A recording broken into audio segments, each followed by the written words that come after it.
શ્રાવણ માસના પ્રથમ રવિવારે ખારવાઓની વીર પસલી કરવામાં આવે છે. ખાસ કરીને જામનગરમાં શ્રાવણ માસના પ્રથમ રવિવારે વીર પસલી ઉજવાય છે.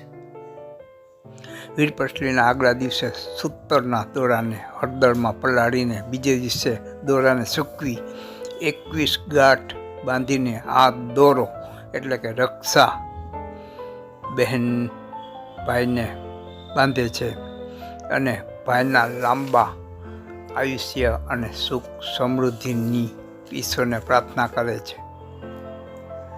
વીર પસલીએ રક્ષા બાંધતી વખતે બહેન ભાઈને મીઠું મોઢું કરાવે છે અને કોઈ પણ નમકીન આપવાની પ્રથા વર્ષોથી જામનગર ખારવા સમાજમાં ચાલી આવે છે.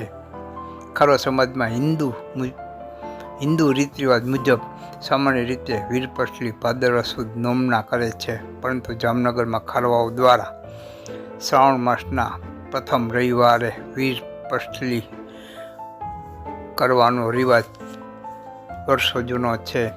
આ પાછળ એવી કથા છે કે વર્ષો પહેલાં વાણવટું હતું અને ચોમાસામાં વાણવટું બંધ હોય, ઘરના મુખ્ય મોભી અને વડીલોની હાજરી હોય અને તેથી ભાઈને દરિયાઈ સિઝન શરૂ થાય તે પહેલાં શ્રાવણ માસના પ્રથમ રવિવારે વીર પસલી આપવાની પ્રથા શરૂ થયાનું માનવામાં આવે છે.